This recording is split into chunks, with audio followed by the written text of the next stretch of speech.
Olá, eu sou a Juliana Barcelos de Souza, sou fisioterapeuta e doutora em dor crônica. Eu venho aqui hoje para a gente conversar sobre a avaliação da dor em ambiente clínico. É claro que, se comparado à pesquisa, a gente não tem uma grande variabilidade de ofertas, né, de equipamentos, para poder seguir vários protocolos. Mas é muito importante na prática clínica eu ter alguns instrumentos para poder mensurar essa dor e poder perceber e avaliar com o paciente se ele vem evoluindo bem ou não ao tratamento proposto, de acordo com os objetivos propostos. Então, na prática clínica, as escalas mais conhecidas são a escala visual analógica, né, que é essa linha de aproximadamente 10 centímetros, se não for tem que normalizar a regrinha de 3 depois. À esquerda representa-se sem dor e à direita a máxima dor imaginável. E similar à anterior, a escala visual numérica, que ao invés de colocar uma linha em que a pessoa vai cortar, ela vai indicar um número onde ela se enquadra de acordo com a dor que ela está sentindo no momento.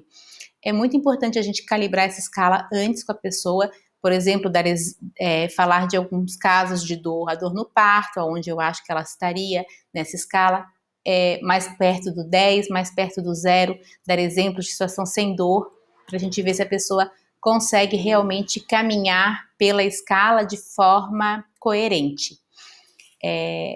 Essa é uma recomendação, inclusive, para ser aplicada em hospitais para mensuração da dor como quinto sinal vital.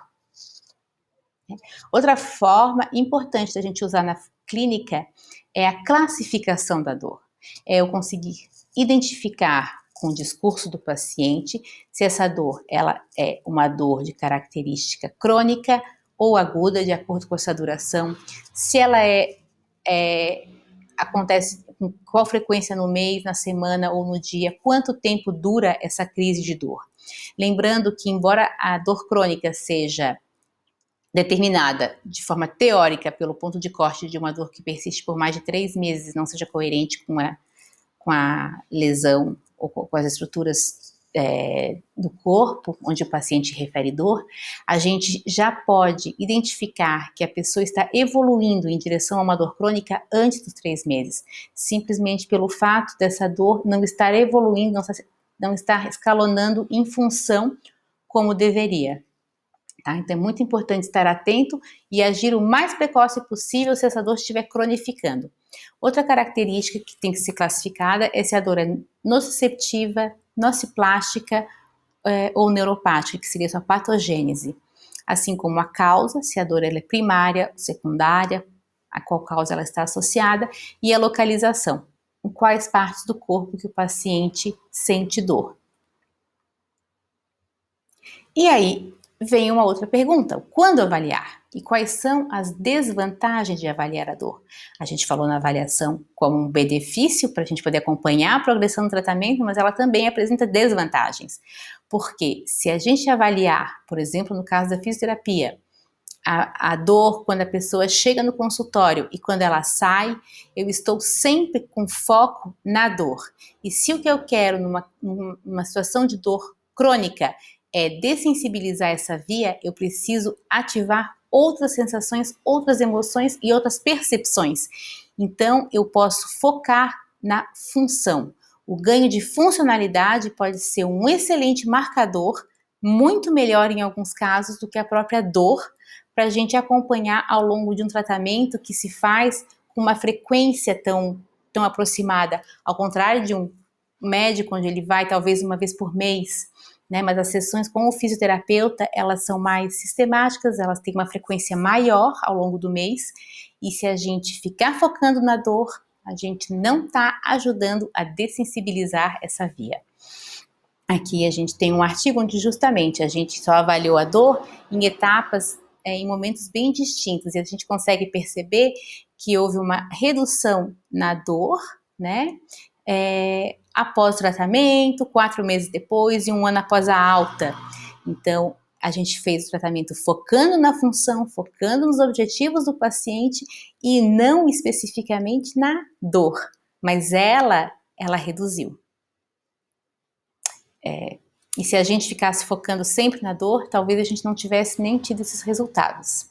Né? E para o paciente, o que é o mais importante? Será que o que ele mais quer é ver o gráfico de dor dele, que foi reduzindo, subindo e reduzindo aos pouquinhos?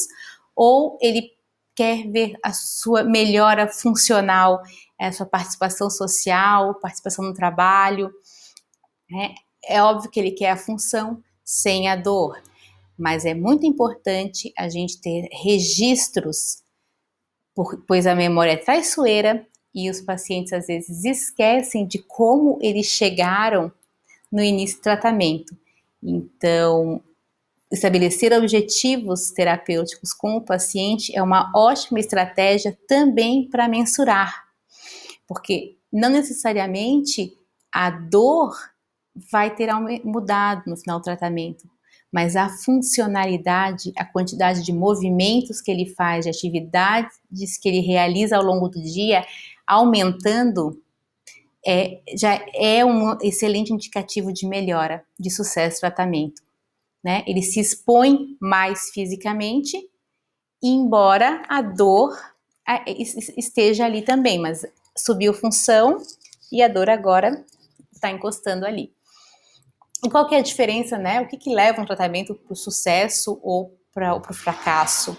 No livro que eu escrevi agora, que eu lancei em abril de 2020, tem essa imagem, onde a gente destaca, que é ali em cima, né, a dor, e a dor, de acordo com a expectativa do paciente, vai fazer com que ele consulte ou não. O que isso quer dizer? Às vezes um paciente não consulta o fisioterapeuta, ou não consulta o psicólogo, não quer consultar um médico, porque ele não confia, ele não tem uma expectativa boa naquele profissional. Então, quando o paciente agenda e comparece à consulta, é porque ele tem expectativas de que a gente possa ajudá-lo.